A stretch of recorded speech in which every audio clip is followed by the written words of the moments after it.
ده ميزان 56 كيلو. نهائي ما بين اسكندرية آسف بقى، نهائي شرقية ولكن يلعب القاهرة. كابتن محمد تايسون كابتن محمد سنوسي. هو ممكن اللاعب يكون بتاع كلا اللاعبين، يا جيزة وبيلعب القاهرة يا إما شرقية وبيلعب القاهرة. لاعب الركن الأحمر، لاعب الركن الأزرق اسكندرية خالص، كابتن عماد عيسى وكابتن محمود عاطف. ولكن هنا ان اسكندريه حاضره ما شاء الله في كل الموازين.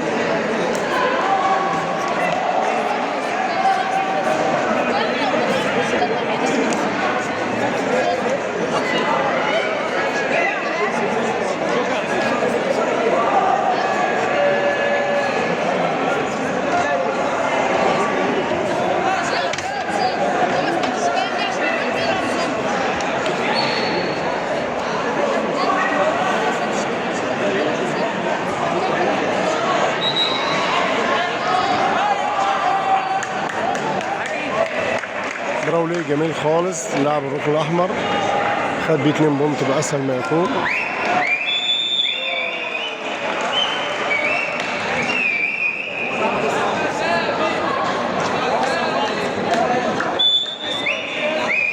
جولة أولى أحمر إجماع. الجولة الثانية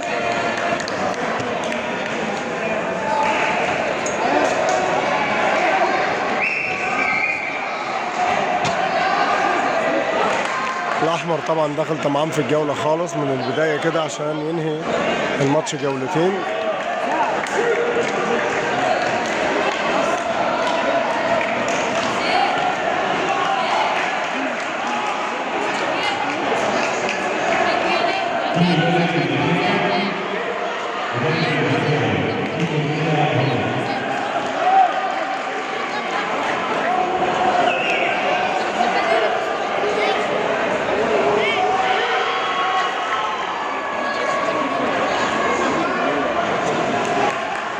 طبعا احنا في بساطين شغالين، نهائي مرحلة 16 سنة اللي بنصوره دلوقتي، ونهائي 14 سنة اللي هو شغال هنا. بس احنا طبعا بنختار لكم افضل المباريات، وكان نفسنا يكون معانا كاميرتين عشان نصور بالاثنين او تليفونين. يعني نشكركم على المتابعة، ورجاء ان انت تشير ماتشك من اليوتيوب من عندنا، انك احنا تعبنا وصورنا وطلعنا لك الصورة كويسة، فحاول ان انت تشير الماتش من عندنا، ما تكتفاش بتنزيله بس من على القناة وكده، رجاء يعني.